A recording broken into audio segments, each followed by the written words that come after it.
hanya di Jakarta saja dikatakan guru sejahtera. Itu pun guru paket komplit. Statusnya ASN, sudah sertifikasi, dia dapat sertifikasi, dapat TPP. Tapi bagaimana dengan mereka yang ada di daerah menyandang predikat pegawai negeri sipil, tapi belum sertifikasi, daerahnya nggak ngasih TPP, bagaimana hidup dengan 2.700.000?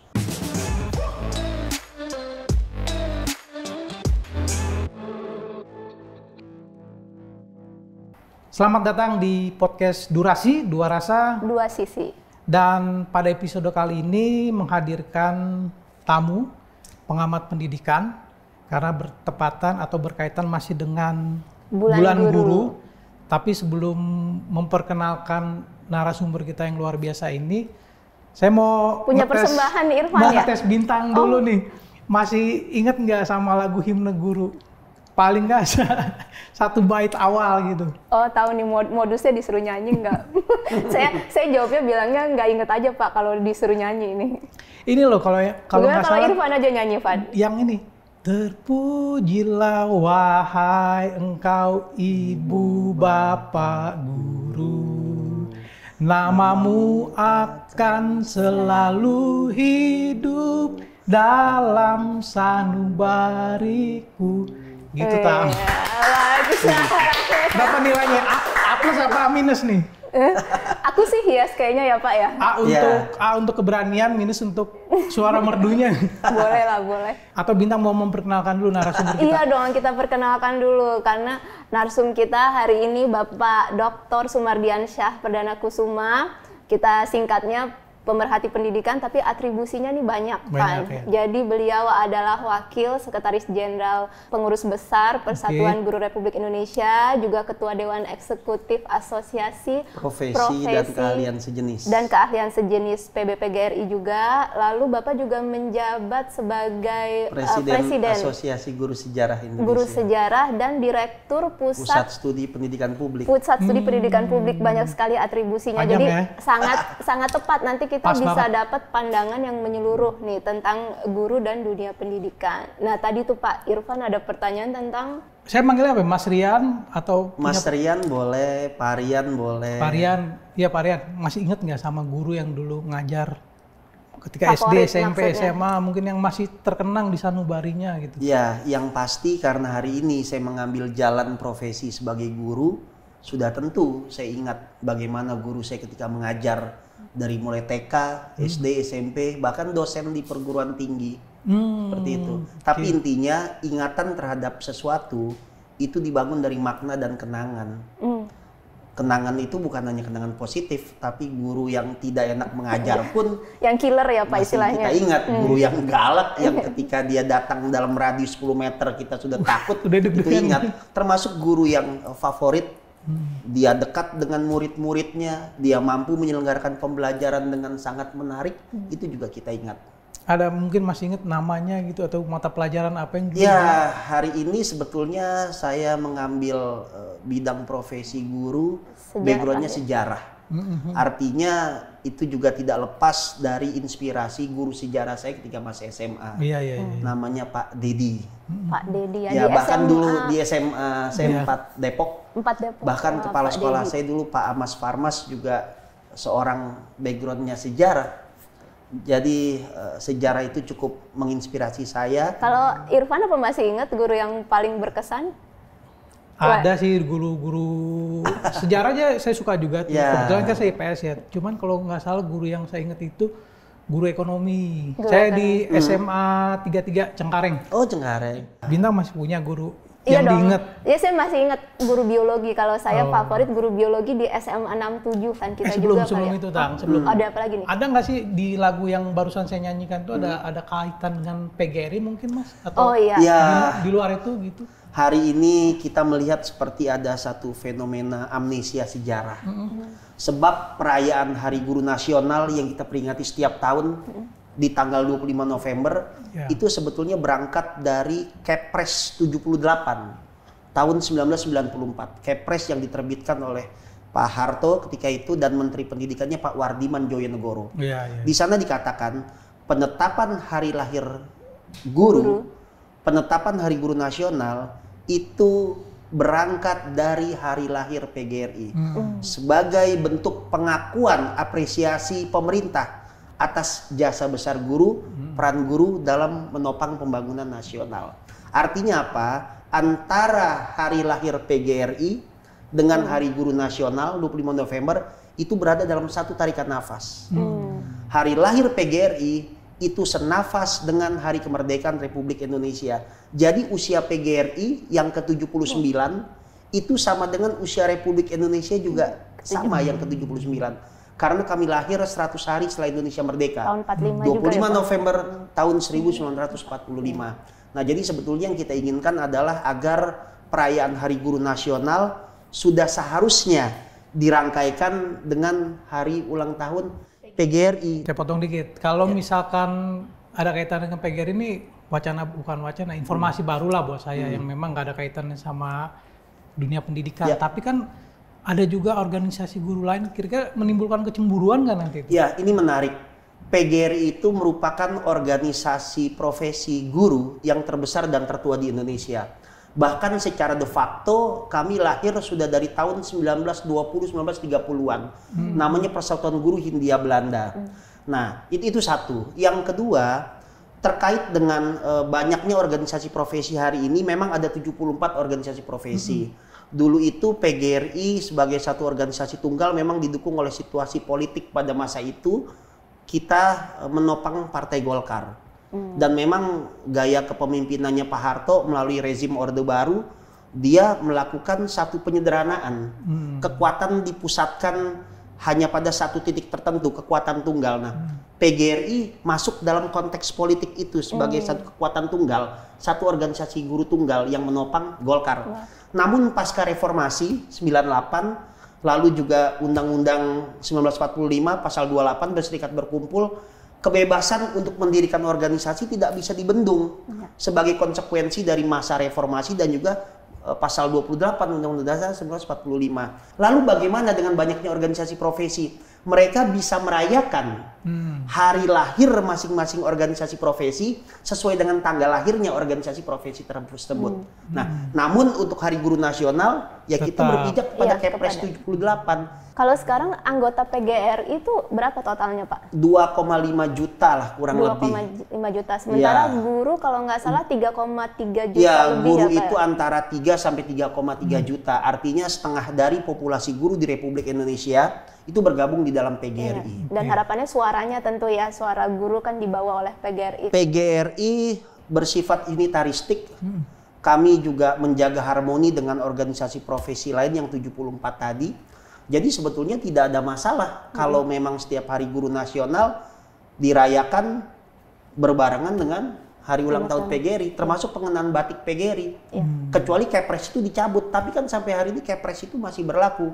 Dan organisasi profesi lain tetap diakui eksistensinya sesuai dengan konteks organisasinya. Jadi mereka silakan rayakan hari kelahiran organisasi sesuai dengan konteksnya masing-masing. Bapak juga kan di Asosiasi Guru Sejarah. Ya, saya di Asosiasi Guru Sejarah Indonesia, kami hari lahirnya 1 September.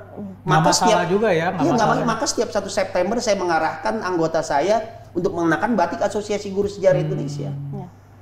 Di Hari Guru Nasional itu kan Presiden Prabowo menyatakan bahwa akan menaikkan guru PNS menjadi 1 kali gaji pokok, sementara guru non PNS menjadi 2 juta tunjangannya ya, gajinya menjadi 2 juta. Nah ini tapi memang belakangan ternyata ada itu ya Van ya, simpang siur yang harus diluluskan. Nah, Bapak sendiri bagaimana? Pertama itu Pak, bagaimana melihat ini? Sebelum situ mungkin udah naik gaji berarti Bapak nih. Ya, jadi begini, kami mengapresiasi niat baik dari pemerintah untuk meningkatkan kesejahteraan guru.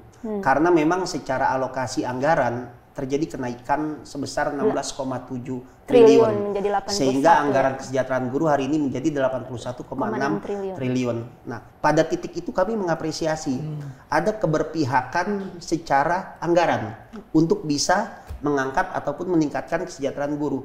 Namun memang kita harus memahami bagaimana operasionalisasi dari 81,6 triliun ini.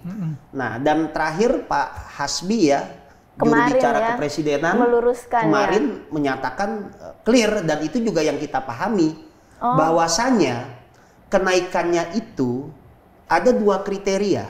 Satu, kenaikan bagi para guru non ASN, termasuk di dalamnya guru swasta dan honorer yang sudah mendapatkan sertifikat pendidik ataupun sertifikasi menjadi 2 juta rupiah.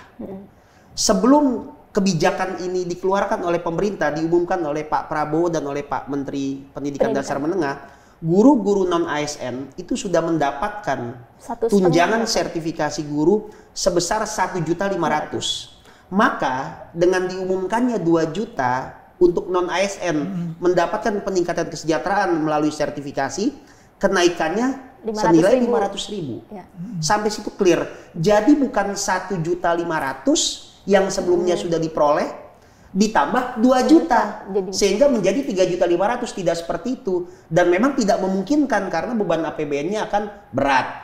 Jadi itu clear. Kemudian bagaimana dengan kenaikan bagi mereka yang ASN, pegawai negeri sipil dan juga P3K?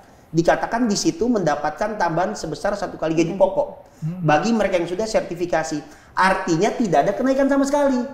Sebab jumlah 1 kali gaji pokok disesuaikan dengan pangkat dan golongan itu sudah terjadi sebelum diumumkan oleh Pak Prabowo maupun oleh Mendikdasmen. Nah, hanya memang nominal untuk ASN yang sudah sertifikasi itu disesuaikan dengan pangkat dan golongan. Misalkan yang paling kecil itu guru itu kan 3A. Dia sudah sertifikasi, dia mendapatkan sekitar 2.700.000. Senilai 1 kali gaji pokok dia. Jadi paling kecil gaji guru 2.700.000 ya Pak ya. Nah, ketika dia sudah sertifikasi dapat lagi tambahan 2.700.000. Jadi 2,7 dikali 2. Nah, sedangkan mereka yang non ASN mereka 1,5 menjadi 2 juta. Jadi sebetulnya kenaikan itu marginnya diperuntukkan spesifik untuk mereka yang non ASN. Yang sudah memegang sertifikat pendidik. Lalu mereka yang ASN tidak ada kenaikan sama sekali. Nah, lalu pertanyaannya janji pemerintah di mana? Apakah Zong? Inilah yang sebetulnya kami sampaikan satu kritik. Ada baiknya memang pemerintah memperluas jangkauan anggaran peningkatan kesejahteraan itu juga mencakup guru-guru honor. Karena banyak mereka yang menjadi guru itu belum memegang sertifikat pendidik yang tadi gajinya masih jauh dari kata sejahtera. 300.000, 250.000 bahkan kurang dari itu. Nah, jadi memang kita berharap pemerintah mampu mengalokasikan, bisa menghitung ulang dari 81,6 triliun itu untuk bisa menjangkau 700.000 guru yang kategorinya mereka honorer, di mana mereka belum mendapatkan sertifikasi. Sebenarnya apa sih Pak? Ini saya juga baca ya Van ya. Ternyata yang mendapat sertifikasi itu kan jumlah guru tadi yang apa kalau saya tidak salah 3,3 juta ya Pak. Yang tersertifikasi katanya baru 64%. Berarti ya, jadi gini. Kendalanya apa Pak? Pendidikan itu kan dikelola oleh 2 kementerian. Untuk persekolahan umum itu di bawah Kementerian Pendidikan Dasar Menengah. Untuk sekolah-sekolah agama berbasis agama di bawah naungan Kementerian Agama. Ini beda-beda datanya.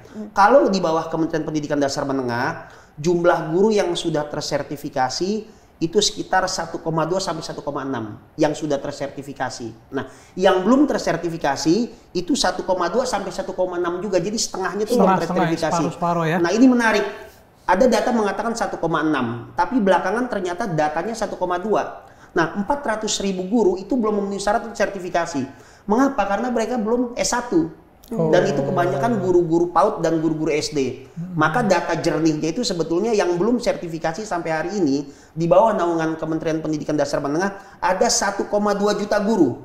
Makanya Pak Menteri kemarin memberikan satu janji kebijakan untuk memberikan bantuan pendidikan kepada mereka yang belum S1 karena masih ada 400.000. Nah, tapi memang kalau di total 1,6 juta guru kita belum sertifikasi. Nah, di bawah Kementerian Agama itu guru yang tersertifikasi itu baru sekitar 60%. Masih ada 40% yang belum tersertifikasi, sekitar mungkin 600.000 sampai 700.000. Dan sistemnya memang hari ini coba diubah oleh Pak Nasaruddin Umar melalui kolaborasi juga koordinasi dengan Kementerian Pendidikan Dasar Menengah Karena apabila tidak diubah pola di Kementerian Agama, itu sampai 19-20 tahun guru-guru di Kementerian Agama tidak akan pernah terpanggil untuk mengikuti PPG sehingga mendapatkan sertifikat pendidik. Nah, jadi memang tantangan besarnya adalah di lapangan faktanya masih ada guru-guru dalam jabatan yang belum memiliki sertifikat pendidik. Apa implikasinya? Dua. Kesejahteraan mereka tidak akan optimal karena tidak mendapatkan tambahan dari negara. Yang kedua, profesionalisme mereka secara mutu itu juga dipertanyakan. Karena yang disebut guru profesional adalah mereka yang dibuktikan oleh kepemilikan sertifikat pendidik sebagaimana amanat Undang-Undang Guru dan Dosen nomor 14 tahun 2005. Tapi yang kita inginkan adalah keberpihakan kepada mereka yang belum sertifikasi yang jumlahnya masih cukup besar. 1,6 juta guru, 1,2 juta yang sudah S1 dan masih ada 700.000 guru honorer. Nah, itu yang harus disasar dan diperhatikan sebetulnya. Saya ringkas dulu nih, berarti kesimpulannya waktu diumumkan naik gaji sebenarnya nggak naik gaji ya kesimpulannya ya? Naik gaji yang untuk 500.000 guru-guru yang non ASN, tambahan 500.000. Ya, 500.000. Yang itu berarti kan dia tadinya udah mikir 2,5 juta nih. Ternyata enggak kan? Ternyata tidak seperti itu. Dan untuk ASN pun dia tetap karena sudah 1 kali gaji pokok. Selama berarti ini pun saya seperti membayangkan itu. Tadinya udah lonjak-lonjak nih. Karena ada juga federasi yang memproteskan Pak, Federasi Serikat Guru dan minta itu diluruskan. Tetapi kalau yang tadi Bapak bilang bahwa clear itu artinya kalau guru-guru PGRI itu sebenarnya clear bahwa kenaikannya memang hanya segitu. Jadi istilahnya tidak merasa di-prank gitu. Tadi yang saya sampaikan secara niat, keberpihakan anggaran kita mengapresiasi. Itu satu kemajuan. Mengalokasikan 16,7 triliun itu kan nggak main-main itu. Nah, hanya sekarang kita menerima sebetulnya konteks itu. Kalau memungkinkan Pak Presiden, Pak Menteri, Ibu Keuangan Bu Sri Mulyani, Bu Bendahara, coba dihitung ulang supaya juga mampu menyasar mereka yang belum memiliki sertifikat pendidik. Justru perhatian terbesar itu kepada mereka yang non sertifikasi, Mbak, yang kesejahteraannya masih minim, bahkan kedudukan mereka sebagai guru profesional juga digugat karena dianggap belum profesional karena belum memiliki sertifikat pendidik. Antriannya tuh sebenarnya seperti apa sih Pak? Untuk ya memang kan dari Kementerian Dikdasmen kan akan memberikan beasiswa ya Pak, bantuan pendidikan untuk guru-guru S1. Tapi kalau teknisnya di sekolah itu antriannya itu seperti apa Pak? Sebetulnya dalam hal ini memang pemerintah melanggar undang-undang yang dibuatnya sendiri. Berat nih Pak, melanggar undang-undang. Jadi sertifikasi, sertifikat pendidik, pendidikan profesi, standar guru, kesejahteraan, perlindungan, karir, itu diatur di dalam Undang-Undang Guru dan Dosen. Dalam pasal 82 ayat 2, di sana dikatakan setelah berlakunya Undang-Undang Guru dan Dosen tahun 2005, pemerintah diberikan waktu 10 tahun untuk menuntaskan sertifikasi guru. Artinya paling lambat itu seharusnya 2015 seluruh guru dalam jabatan itu sudah tersertifikasi.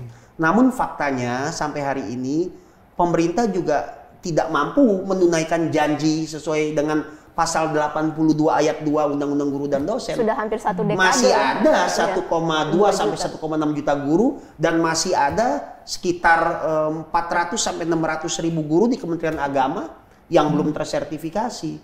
Nah, lalu bagaimana ke depan solusinya? Sebetulnya kita minta kepada pemerintah tuntaskan proses sertifikasi guru melalui apa? Berikan kemudahan administrasi. Gunakan portofolio, kan datanya jelas 1,2 sampai 1,6. Mereka yang memenuhi kriteria dalam jabatan langsung saja. Jadi tidak panggil. Mesti S1 maksud Bapak? Kalau yang belum S1 memang harus menunggu dulu S1, tapi oke lah kita itu 1,2 juta guru. Nah, lakukan pendataan kepada 1,2 juta guru yang sudah memenuhi kriteria S1, mereka sudah mengajar, panggil. Melalui apa? Skema portofolio kita usulkan. Kementerian Agama juga itu satu. Jadi kita selalu mendorong agar digunakan metode pemberkasan portofolio. Yang kedua, harus ada keberpihakan anggaran. Karena kan apabila para guru ini tersertifikasi, maka implikasinya negara harus mampu mengalokasikan anggaran untuk membayarkan tunjangan mereka. Dan kita berharap satu periode kepemimpinan Pak Prabowo, kemudian Prof. Abdul Mukti, kemudian Prof. Nasruddin Umar, itu bisa tuntas sertifikasi guru. Nanti bahwasanya ada guru-guru baru yang mendaftar, ya bolehlah kita buatkan skema khusus yang berjenjang. Tapi untuk mereka yang mengabdi, berikan afirmasi sebagai bentuk penghargaan untuk pengabdian mereka. Betul. Mereka lah sebagai guru-guru dalam jabatan. Guru itu kan yang dibutuhkan itu adalah kesejahteraan, lalu peningkatan profesionalisme melalui pelatihan-pelatihan. Siapa yang menyelenggarakan pelatihan-pelatihan? Bisa mandiri oleh guru tersebut dengan menggunakan uang sertifikasinya, tapi pemerintah juga harus memfasilitasi, baik itu pemerintah pusat maupun pemerintah daerah. Dan kami yakin apabila guru dilatih, diberikan proses pendampingan secara berkelanjutan, maka guru akan bisa berkembang. Bagaimana sih kriteria guru yang harus kita perjuangkan hari ini? Dia profesional sesuai dengan bidangnya, dia mengikuti pelatihan secara terus-menerus, meningkatkan kompetensinya, tersertifikasi, dan guru sejahtera. Pak, sebenarnya yang disebut guru sejahtera itu sebenarnya seperti apa sih, Pak? Iya, jadi selama ini banyak orang berpikir menjadi ASN, pegawai negeri sipil atau UNP3K sejahtera. Tapi saya punya skema sebetulnya yang membantah bahwasanya menjadi guru walaupun di ASN itu tidak sejahtera-sejahtera amat. Ukurannya? Nah, ukurannya adalah, saya akan berikan simulasinya. Gaji seorang pegawai negeri sipil, saya ambil contoh pegawai negeri sipil. Saya sambil hitung-hitungan nih Pak. Gaji seorang pegawai negeri sipil yang baru diangkat oleh pemerintah, golongannya 3A. Gajinya kurang lebih antara 2,7 sampai 2,9 juta. Taruhlah dia 2,7 juta. Nah, itu gaji pokok dia. Apabila guru ini sudah sertifikasi, maka dia dapat tambahan 1 kali gaji pokok. Berarti 2,7 kali 2 dikali 2 berapa? 5,4. Kebetulan guru tersebut mengabdi di DKI Jakarta. DKI Jakarta ada TPP, tunjangan tambahan penghasilan pegawai. Nominalnya antara 6 juta sampai 8 juta. Berarti guru itu dapat tambahan lagi 6 sampai 8 juta, taruhlah 6 juta. Berarti berapa? Udah 11 jutaan. Udah 11 jutaan, Pak. 11 juta gaji guru. Sejahtera? Ya, kita bisa melihat sejahtera. Tapi untuk ukuran DKI Jakarta. Lalu bagaimana seorang pegawai negeri sipil? Dia 3A, minimal 3A ya kan, dia akan naik sesuai dengan pangkat golongan 3B, 3C dan seterusnya. Tapi kita ambil yang minimal. Seorang pegawai negeri sipil diangkat sebagai guru pegawai negeri sipil, golongannya 3A, gaji 2,7 juta. Dia belum sertifikasi. Nggak bisa dapat. Daerahnya tidak memberikan TPP. Berarti berapa gaji guru? Ya 2,7 aja. 2,7 pegawai negeri sipil. Nah, inilah yang sebetulnya menimbulkan satu keprihatinan, gaji pokok pegawai negeri sipil itu di bawah UMR, bahkan UMP 2,7. Nah, jadi itu juga masalah. Bahkan seorang guru yang dia dapat gaji pokok 3A 2,7, dia sudah sertifikasi, TPP-nya tidak semua daerah berikan. Misalkan guru di Jogja, tadi guru di DKI ya, berarti guru di DKI penghasilannya sebulan untuk mereka pegawai negeri sipil sudah sertifikasi, dapat TPP 11 juta. Sekarang kita cek guru di Jogja. Guru di Jogja untuk golongan 3A pegawai negeri sipil 2,7. Ditambah 2,7 jadi 5,4. Untuk Jogja, TPP-nya di tingkat provinsi, guru-guru SMA, SMK diberikan oleh pemerintah daerah sebesar 450.000. Berarti 5,4 tambah 450.000. Iya. Jadi cuma 5,8. 5,8. Di NTT dapat TPP dari pemerintah daerah 750.000 per bulan. Tapi tidak jelas sampainya kepada guru. Kadang dirapel 3 bulan, kadang dapatnya tidak 750 tapi 450. Dan itu umum seperti padahal itu. Di aturannya itu di dalam pergubnya 750.000. Nah, misalkan NTB. Di NTB, Nusa Tenggara Barat, itu guru-guru di bawah provinsi, SMA, SMK, itu tidak dapat TPP sama sekali. Berarti hanya mengandalkan gaji pokok dan juga sertifikasi. Tapi ada satu daerah kabupaten namanya Sumbawa Barat dan Kota Mataram itu memberikan penghargaan kepada guru-guru yang ada di bawah naungan kabupaten kota, guru TK, SD, SMP berapa? 1.500.000. Nah, bahkan satu wilayah pun, satu provinsi pun dia tidak sama. Nah, Jawa Barat, guru-guru di bawah provinsi itu dapat tambahan 1,5. Jawa Tengah itu 1,9 sampai 2 juta. Jawa Timur tidak dapat sama sekali yang di bawah provinsi. Tapi untuk Kabupaten Sidoarjo, guru-guru TK, SD, SMP itu dapat tambahan 550.000. Nah, bisa dibayangkan seorang guru bahkan dengan status pegawai negeri sipil sekalipun, dia hanya mengandalkan gaji pokok dia. Daerahnya tidak memberikan tambahan penghasilan pegawai dan dia belum dapat sertifikasi. Dan gaji pokoknya sebagai pegawai negeri sipil di bawah UMR bahkan UMP satu daerah. Bagaimana dengan mereka yang swasta? Yang ada di persekolahan yang keuangannya minim, bagaimana dengan mereka guru honor? Jadi tolonglah jangan sampai berpikir seolah-olah jadi guru dengan adanya sertifikasi semua sejahtera. Guru uangnya sudah banyak. Hanya di Jakarta saja dikatakan guru sejahtera. Itu pun guru paket komplit. Maka kita usulkan pemerintah memperhatikan juga pegawai negeri sipil. Selain juga memperhatikan mereka yang di swasta serta honorer. Ya memang ada baiknya sih gaji pokok itu naik sesuai dengan UMR ataupun UMP atau ada upah minimum guru. Di dalam Undang-Undang Guru dan Dosen pasal 14 sampai 20 di situ dikatakan jelas, guru berhak mendapatkan penghasilan di atas minimum. Bahkan setara UMR UMP pun itu melanggar Undang-Undang Guru dan Dosen pasal 14 sampai 20 di atas minimum. Serta mendapatkan tunjangan yang melekat pada gaji serta tunjangan lain seperti tunjangan profesi, kemudian tunjangan fungsional, tunjangan khusus bagi guru-guru daerah terpencil, daerah 3T, dan juga maslahat tambahan. Apa maslahat tambahan? Beasiswa bagi guru, rumah bagi guru, bantuan pendidikan bagi anak guru. Itu yang dikatakan ya? Itu yang dikatakan di dalam Undang-Undang Guru dan Dosen, yang mana penerapannya masih jauh panggang dari api. Faktanya masih banyak guru yang jangankan minimum. Bahkan di bawah minimum jauh lebih banyak. Dan pemerintah daerah tolong alokasikan 20% APBD untuk kesejahteraan dan peningkatan kompetensi guru untuk TPP.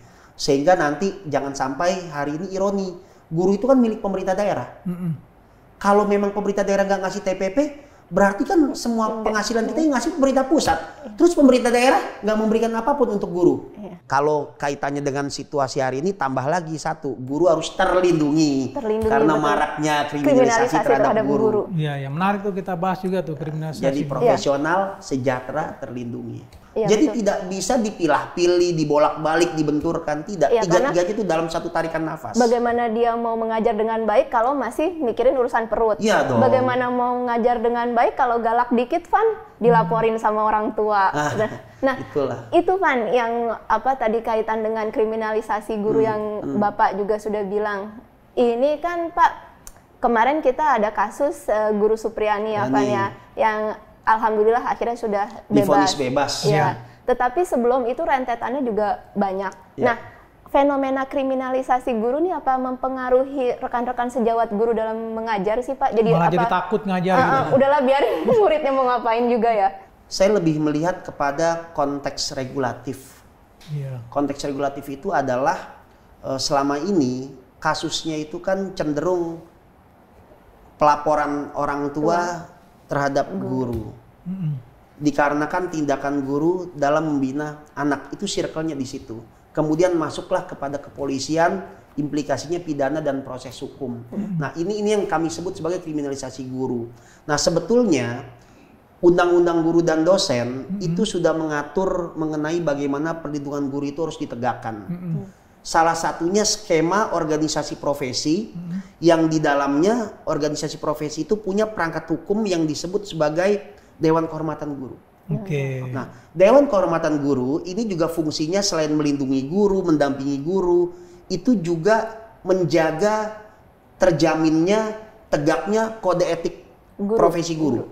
Jadi organisasi profesi itu kewenangannya di dalam Undang-Undang Guru dan Dosen, dia bisa menyusun kode etik sebagai pedoman perilaku guru dan dia juga menjaga kode etik tersebut melalui Dewan Kehormatan Guru. Nah, itu sebelumnya di situ.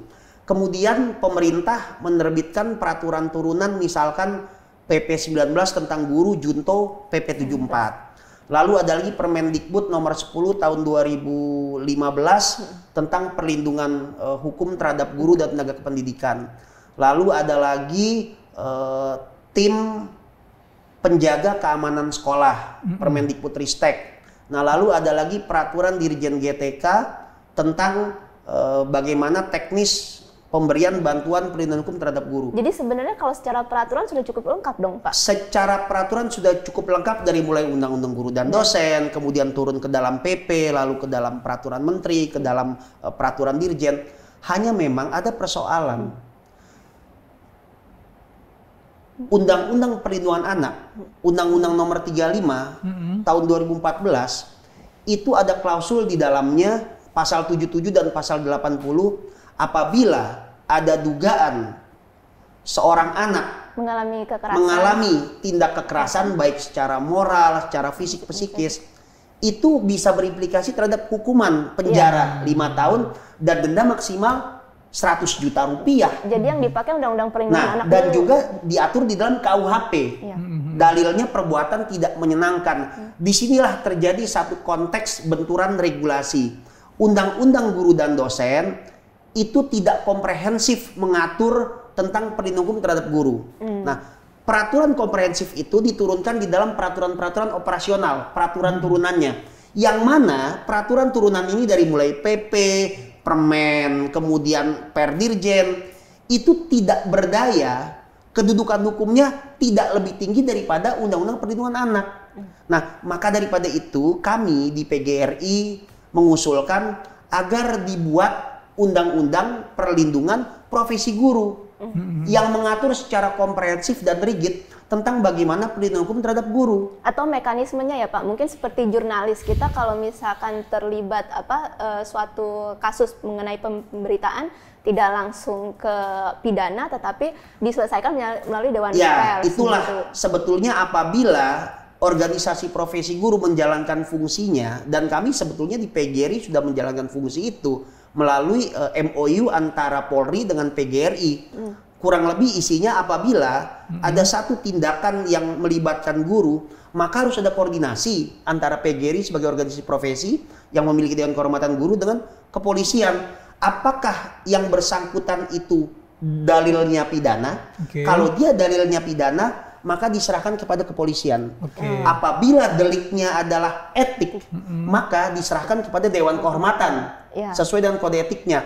Dan apabila dakwaannya itu administratif, diserahkan kepada dinas terkait. Jadi MOU-nya udah ada itu Pak? Sudah ada dari tahun 2017 dan terus diperbarui di setiap periode pergantian Kapolri. Hanya mungkin sosialisasi sampai ke tingkat Polsek, Polres, bahkan Polda itu belum merata. Sehingga seringkali ketika ada satu laporan yang menyangkut dengan profesi guru, bagaimana guru menjalankan tugasnya, polisi langsung memproses tanpa mengedepankan koordinasi dengan organisasi profesi ataupun mengupayakan terjadinya mediasi yang kita sebut sebagai restoratif justice. Atau jangan-jangan gurunya juga belum tahu Pak ada MOU itu. Gurunya pun sepertinya tidak melek hukum. Nah, karena memang pemahaman hukum kita masih sangat rendah. Nah, ini yang terus kami perjuangkan melalui perangkat organisasi yang disebut LKBH, Lembaga Konsultasi dan Bantuan Hukum PGRI. Kalau tadi itu selain soal MOU-nya yang harus lebih disosialisasi, nah yang tadi undang-undang baru ini yang lagi diperjuangkan itu nanti apa celah mana yang mau disasar? Iya, jadi sebetulnya tadi secara peraturan perundang-undangan sebetulnya sudah sangat lengkap mengatur tentang perlindungan hukum terhadap guru. Tapi anomalinya adalah peraturan yang lengkap itu ada di peraturan teknis. Misalkan Permen, peraturan menteri atau Perdirjen misalkan, yang notabene-nya dia berhadapannya dengan Undang-Undang Perlindungan Anak. Jadi Undang-Undang Perlindungan Anak itu hanya punya satu undang-undang, tapi dia sudah komprehensif dan rigid mengatur tentang perlindungan anak. Bahkan di dalamnya ada klausul pidana di situ dan juga denda. Nah, inilah yang kemudian kita ingin agar supaya terjadi proses yang seimbang, bukan untuk menghadap-hadapkan antara guru dan anak. Tapi untuk memberikan keseimbangan dari sisi aturan, bahwasanya ada satu tindakan yang dilakukan oleh guru, itu konteksnya mendidik dan dia tidak boleh dihakimi secara pidana. Dan itu diatur sebetulnya di dalam Undang-Undang Guru dan Dosen. Guru boleh melakukan penilaian, memberikan sanksi, penghargaan secara bebas. Tapi bukan bebas yang terbatas. Ada 3 klausul di dalam Undang-Undang Guru dan Dosen.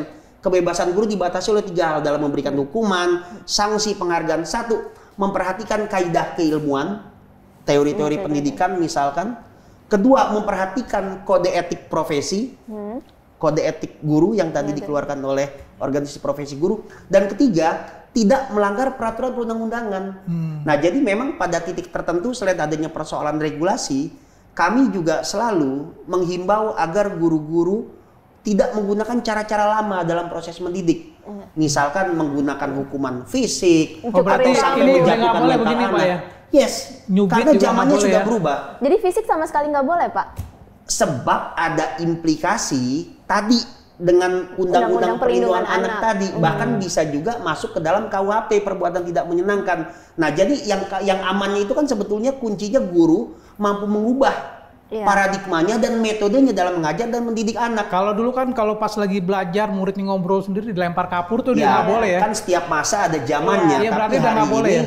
sepertinya agak resistance kalau kita Dulu cocok menggunakan buat tindakan generasi fisik. kita, Generasi tua. Sebab hari ini memang trennya itu dua yang kami baca ya, dan ini juga sesuai dengan perkembangan teori pendidikan, kode etik profesi, dan juga tidak melanggar ketentuan perundang-undangan. Satu, bagaimana menempatkan peserta didik ataupun murid-murid kita secara humanis. Jadi pendidikan humanis itu adalah pendidikan yang memanusiakan manusia, yang mengutamakan disiplin positif, tabayun, memberikan kesempatan yang berulang, dan guru harus menjadi makhluk yang sabarnya seluas samudra dan selalu berhusnuzon terhadap perilaku anak-anaknya.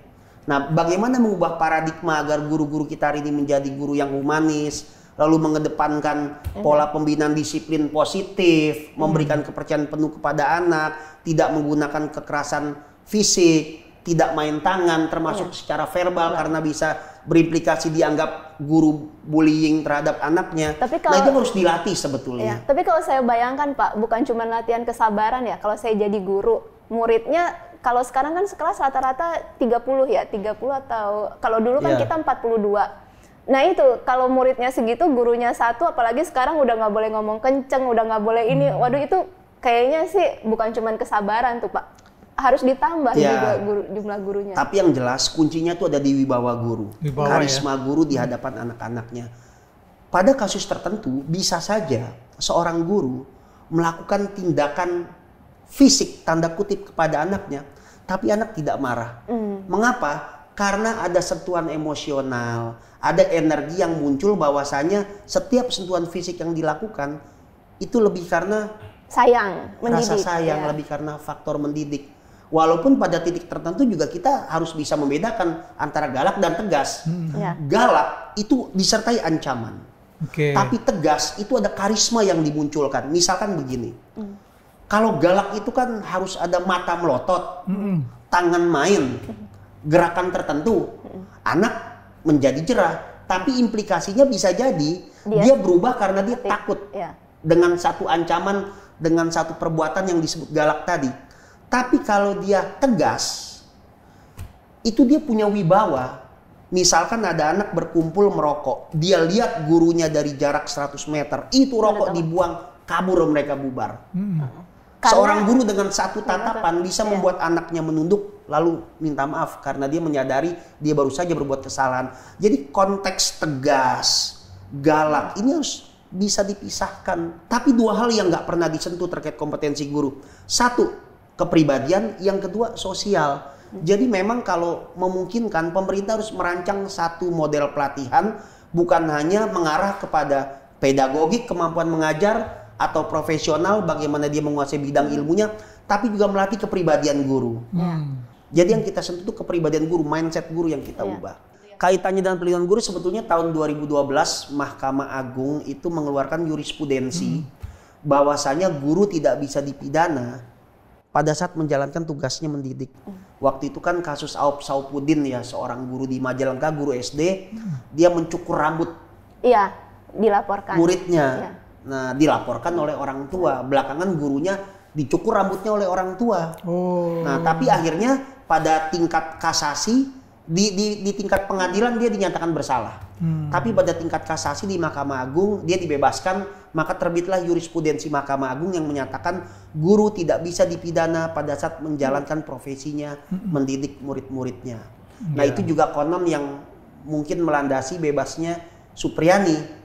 Selain fakta hukum memang yang bersangkutan tidak bersalah. dalam proses dugaan bahwasannya dia diduga terlibat penganiayaan terhadap murid-muridnya seperti itu. Ada jurisprudensinya Pak? Jurisprudensi dan akhirnya kan ada fakta hukum yang itu dibuktikan di pengadilan seseorang bersalah atau tidak. Tapi kami fair. Apabila guru dinyatakan bersalah sesuai dengan kapasitas bobot kesalahannya, silakan lakukan tindakan sesuai peraturan perundang-undangan. Kalau dia pidana kepada kepolisian, kalau dia etik Dewan Kehormatan Guru, kalau dia administrasi silakan kepada dinas terkait. Kita ingin seperti itu sehingga tidak ada lagi guru yang khawatir ketika ada di dalam kelas dikriminalisasi oleh orang tua ataupun murid atau bahkan relasi kuasa. Karena ada juga orang yang punya pengaruh, punya jabatan, dia menekan guru, mengkriminalisasi guru karena dia merasa punya kekuasaan. Nah, kita ingin agar undang-undang guru dan dosen itu diatur secara spesifik di dalam undang-undang ASN sehingga ketentuan tentang guru itu diatur di dalam undang-undang tersendiri. Sama seperti TNI dan Polri. TNI dan Polri itu punya undang-undang sendiri. Guru harusnya juga dibedakan dari ASN yang lain. Nah, karena hari ini dilema salah satunya tadi misalkan apabila guru ada pelanggaran disiplin pegawai, maka dijeratnya oleh PP 94. Birokrasi yang menekan dia. Padahal di dalam undang-undang guru dan dosen ada skema yang disebut Dewan Kehormatan Guru. Ada peran organisasi profesi. Nah, jadi memang kalau guru mau kuat sebagai profesi, maka harus ada sinkronisasi antara undang-undang guru dan dosen dengan undang-undang ASN. Sehingga ketentuan tentang ASN guru diatur secara spesifik dengan undang-undang guru dan dosen. Lalu juga sinkron dengan undang-undang tenaga kerjaan. Sehingga komponen guru sebagai profesi tidak sama dengan komponen pada buruh sebagai tenaga kerja non profesi. Ini banyak juga wacana-wacana perubahan soal PPDB zonasi. Wapres Gibran kan Pak mengusulkan untuk menghapus saja PPDB zonasi. Dan tentu banyak orang tua juga yang merasa senang nih. Tetapi di ada yang senang, ada yang keberatan juga mungkin ya. Iya. Nah, kalau Bapak sendiri dan bagaimana sih sebenarnya kajian dari PGRI ya? Apakah memang lebih banyak buruknya atau ini sebenarnya bisa disempurnakan saja, tidak usah dihapus? Ya, jadi PPDB zonasi itu sebetulnya muncul pertama kali tahun 2017. Filosofi yang diusung adalah pemerataan pendidikan, akses merata untuk semua. Nah, waktu itu konteksnya adalah banyak fenomena anak putus sekolah. Lalu orang-orang yang tinggal di dekat sekolah tidak bisa mengakses sekolah. Padahal sekolahnya dekat dengan rumah. Dekat dengan rumah. Nah, jadi sebetulnya waktu itu ada problematika tingginya angka putus sekolah sehingga pemerintah ingin agar akses pendidikan terbuka bagi semua. Selain tentu mengurangi kemacetan ya. Harapannya terutama misalkan di kota Jakarta kalau orang tua menyekolahkan anaknya di sekitar lingkungan rumah maka mobilitasnya itu nggak akan terlalu tinggi sehingga bisa mengurangi kemacetan. Itu konteks Jakarta. Namun memang dalam perjalanannya ada beberapa kendala, tapi intinya adalah akar persoalan zonasi itu yang sebetulnya harus diurai dan diperbaiki oleh pemerintah adalah ketidakseimbangan antara jumlah pendaftar dengan jumlah sekolah dan juga daya tampung sekolah tersebut dari sekolah tersebut. Nah, idealnya sebetulnya kalau zonasi itu diterapkan, maka nggak perlu ada seleksi. Karena otomatis anak yang ada di sekitar sekolah itu bisa masuk. Tapi mengapa selalu muncul laporan, selalu muncul keluhan, terutama dari para orang tua yang merasa anaknya tidak diterima di sekolah, padahal harusnya sekolah itu ada di dalam zonasinya. Nah, itu kan masalah. Nah, itu satu. Yang kedua, mindset sekolah unggulan, non unggulan itu masih melekat di masyarakat. Kalau ini maka solusinya pemerintah memang harus melakukan pemerataan mutu pendidikan. Semuanya ya. Terutama bagaimana infrastruktur persekolahan itu ditingkatkan. Sehingga tidak ada lagi sekolah yang satu jelek, yang satu bagus. Yang satu laboratoriumnya mewah, alatnya lengkap, yang satu nggak punya laboratorium.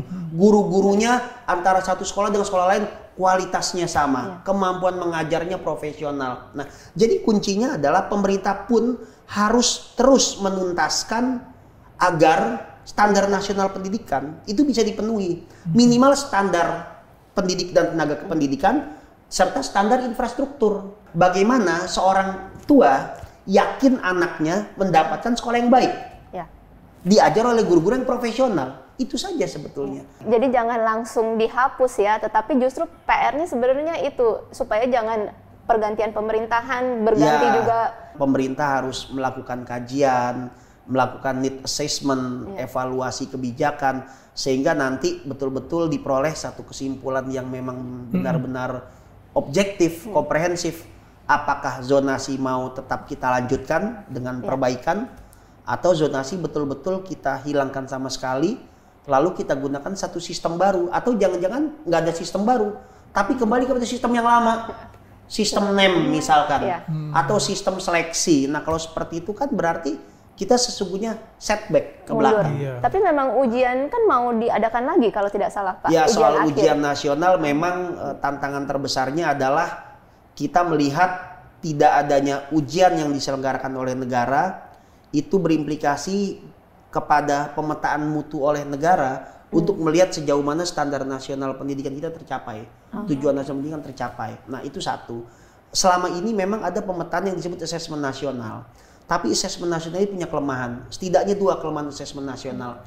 Yang pertama, dia tidak diujikan secara menyeluruh kepada anak-anak, melainkan sampling.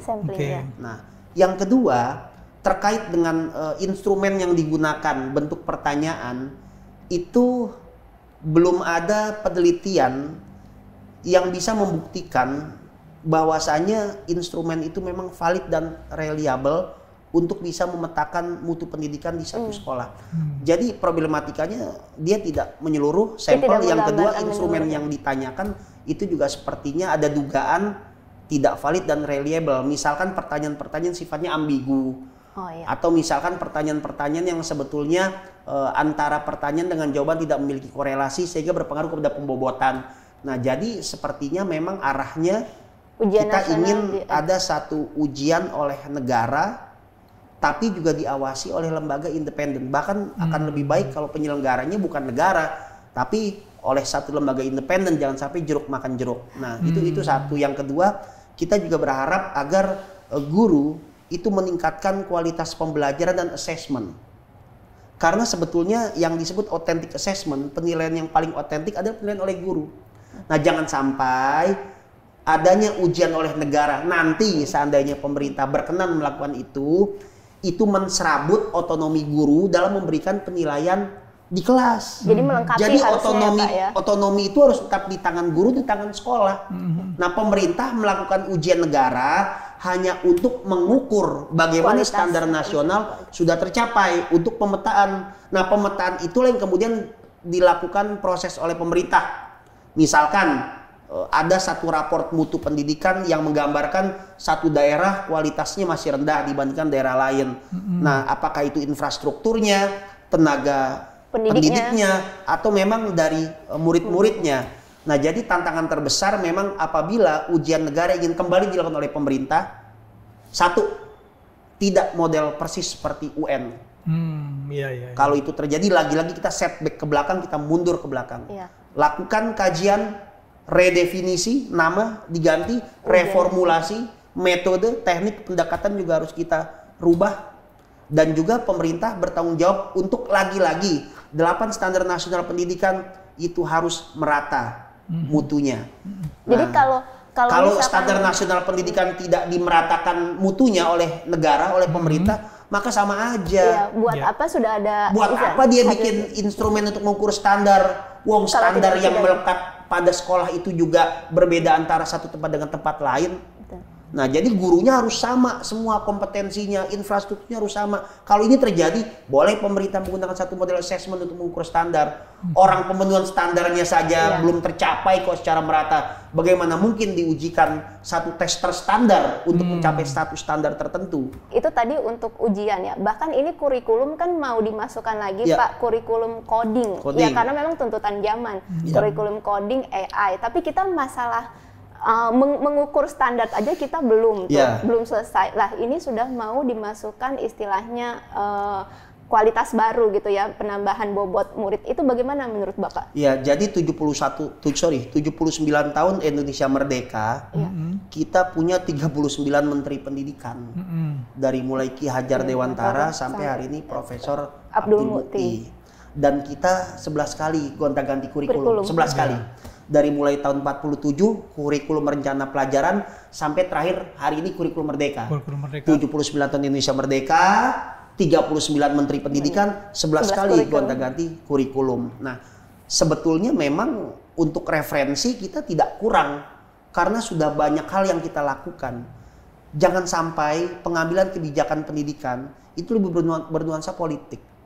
Lalu satu kebijakan dihasilkan lebih kepada menghadirkan legacy bagi penguasa.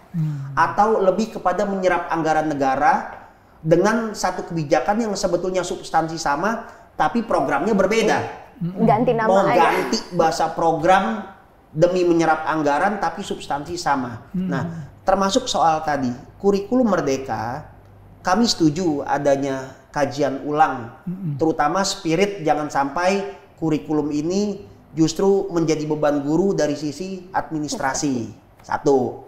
Kedua, jangan sampai kurikulum ini justru malah membuat siswa stres, murid-murid kita stres. Nah, ketiga, jangan sampai kurikulum ini malah berdampak terhadap pemenuhan profesionalisme guru dari sisi tunjangan profesi.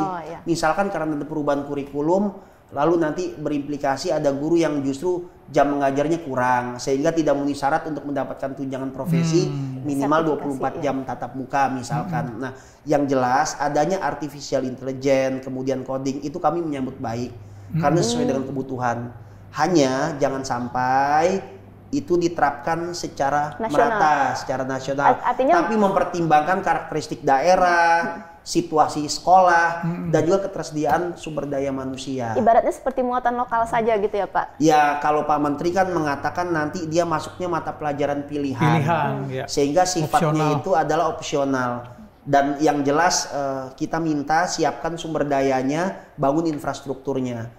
Dan sejauh ini memang coding dan artificial intelligence itu kan belum ada jurusan spesifik ya, kecuali mereka yang punya keahlian khusus, minat, bakat, atau mereka yang kuliah bidangnya komputer misalkan, atau sistem informasi. Nah, jadi ada baiknya guru-guru yang sudah ada nih, guru-guru lintas mata pelajaran juga dibekali kemampuan tambahan artificial intelligence dan coding, serta nanti dilinearkan atau diekuivalensikan sehingga nanti dia mengajar walaupun bukan bidangnya, misalkan saya sejarah, negara melatih saya untuk punya kemampuan tambahan coding dan artificial intelligence dan saya mengajar bidang itu, maka harusnya itu juga dihitung sebagai beban mengajar. Ada linearitas. Sehingga nanti ke depan saya membayangkan LPTK perguruan tinggi membuka program pendidikan coding, pendidikan artificial intelligence, sehingga lulusannya ya sarjana-sarjana pendidikan yang memang expert di bidang coding dan juga di bidang artificial intelligence, atau memang dia diintegrasikan di dalam TIK bisa juga, atau dia juga bisa melibatkan guru seluruh mata pelajaran dengan catatan guru-gurunya dilatih secara spesifik. Pemerintah sebagai regulator harus bisa membuat aturan yang berpihak sehingga kompetensi tambahan ini, kompetensi plus ini diakui di dalam regulasi, sehingga bisa dihitung sebagai beban mengajar dan juga bisa dikaitkan dengan profesionalisme dan juga penambahan kesejahteraan. Bapak kan juga kayaknya concern di masalah program guru penggerak ini. Ini kan sebenarnya awalnya dia mau menjadi istilahnya inspirasi ya, motor pemimpin pembelajaran untuk guru-guru lainnya. Nah, itu bagaimana harapannya di pemerintahan yang baru ini, Pak? Ya, jadi program pendidikan guru penggerak itu salah satu program unggulan pada periode sebelumnya, pada masa Mas Menteri Nadiem Anwar Makarim. Secara anggaran, guru penggerak ini memang memakan anggaran. Satu program itu kurang lebih 3 triliun dengan beban per orang itu 19-20 juta. Dilatih selama 6-8 bulan.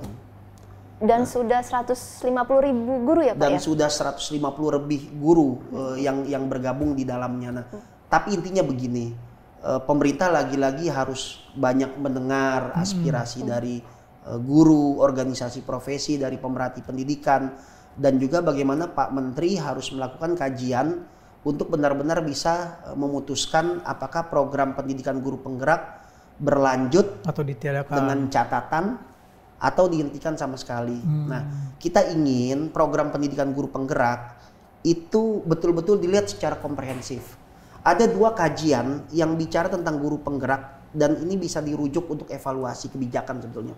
Satu, hasil penelitian dari Indonesian Institute yang menyatakan bahwasanya program pendidikan guru penggerak itu sangat baik dalam meningkatkan kompetensi guru dan juga menghadirkan keberpihakan pendidikan terhadap anak didik. Jadi keberpihakan kepada murid dalam pembelajaran itu betul-betul tercapai.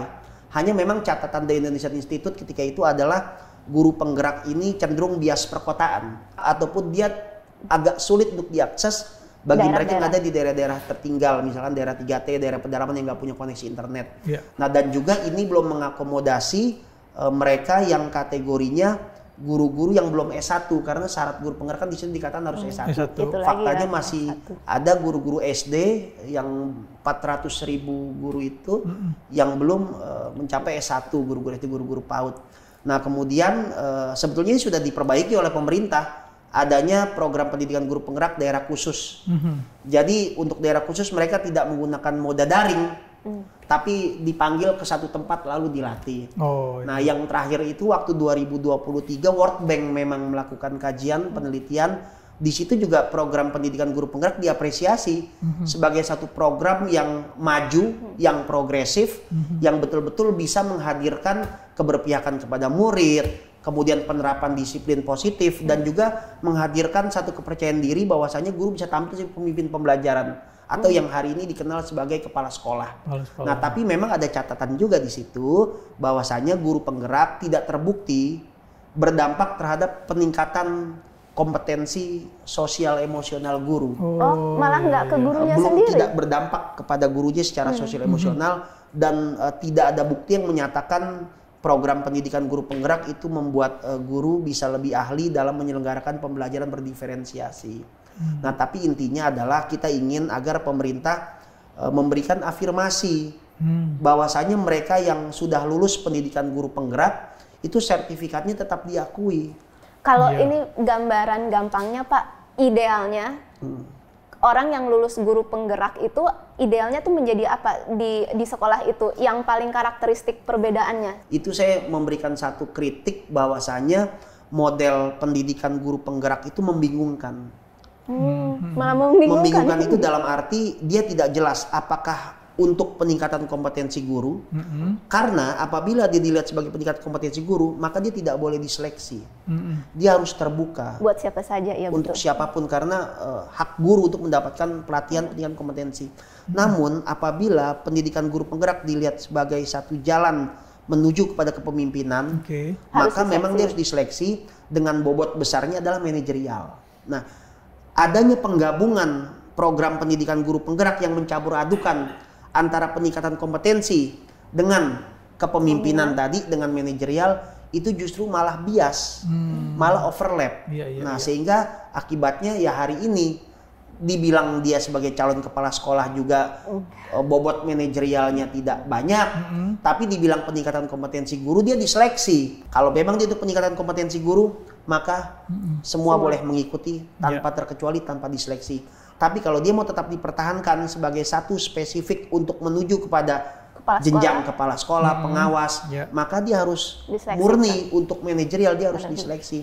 Dan berikan afirmasi kepada mereka yang punya sertifikat guru penggerak untuk mereka bisa tetap menjadi pemimpin pembelajaran, mengabdi kepada murid, menyelenggarakan pembelajaran berdiferensiasi, dan juga menerapkan disiplin positif dan menjadi inspirator bagi komunitasnya, bagi lingkungan sekitar. Itu yang paling penting. Baik. Apapun nama program barunya nanti, ya. Ini kan memang sudah semakin jadi tren ya, guru-guru sekaligus konten kreator. Ya, di satu sisi mungkin ya kita lihat sebagai kita penonton medsos sendiri, kayaknya anak-anaknya enjoy itu dan anak-anak juga mungkin potensinya lebih terini ya, Van ya. Tapi ada nggak sih Pak plus minus yang mungkin ya harus diatur juga oleh sekolah dan pemerintah, takutnya anak tereksploitasi atau bagaimana? Jadi maraknya guru menjadi konten kreator itu kan konsekuensi dari abad 21 ya. Generasi-generasi digital. Kemudian juga kita juga memahami bahwasanya guru-guru konten kreator itu kan memang itu juga ada pelatihannya di Kementerian Pendidikan, pelatihan guru konten kreator. Jadi bagian dari satu kampanye pendidikan untuk mendiseminasikan kebijakan-kebijakan pemerintah yang baik. pada titik tertentu kami mengapresiasi maraknya guru-guru konten kreator yang selalu menginfluencer berita-berita baik, perkembangan-perkembangan pendidikan, bagaimana dia berinteraksi dengan anaknya secara positif, dan juga itu konsekuensi dari abad 21, abad digital. Hanya memang di sini yang harus kita pahami adalah dan kita himbau hati-hati ketika masuk ke dalam dunia digital, sebab ada undang-undang ITE. Terakhir ada kasus di Papua kan, seorang guru dikenakan hukuman adat karena orang tuanya lapor. Anaknya itu di video oleh gurunya. Nah ini si orang tua nggak berkenan dan anaknya pun nggak berkenan, sehingga menjadi delik aduan pelanggaran undang-undang ITE. Yang bersangkutan dikenakan hukum adat dan juga denda. Nah itu yang kita harus perhatikan, jangan sampai ekspresi di media sosial, konten-konten yang kita buat itu berimplikasi terjadinya pelanggaran terhadap undang-undang ITE. Yang kedua, ini sebetulnya lebih kepada roso ya. Bagaimana kesadaran hati kita, pikiran kita itu bisa membedakan mana yang pantas dan tidak pantas, yang baik dan tidak baik. Kembali kepada dimensi kompetensi kepribadian dan sosial tadi. Apakah elok ketika lagi proses pembelajaran nge-live gitu, tiba-tiba dia live TikTok, kemudian anak-anaknya dikondisikan sedemikian rupa supaya membuat konten bersama gurunya. Nah itu saja sebetulnya yang kita wanti-wanti ya. Jadi silahkan guru konten kreator berkreasi, berinovasi, tapi perhatikan juga nilai-nilai yang ada di dalam dunia pendidikan. Jangan sampai melanggar etika profesi, jangan sampai melanggar undang-undang ITE yang berakibat akan merugikan guru itu sendiri. Benar-benar, Pak. Tapi kalau dari sekolah memang sejauh ini tidak ada. Sejauh ini tidak ada aturan yang spesifik mengatur boleh tidaknya seorang guru membuat konten ketika ada di dalam kelas. Terima kasih Pak Rian udah hadir di podcast kita, dan semoga di hari guru yang sudah kita peringati 25 November itu guru semakin sejahtera, terlindungi, dan anak bangsa juga semakin cerdas.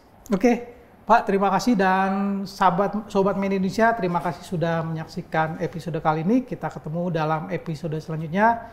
Terima kasih dan sampai jumpa.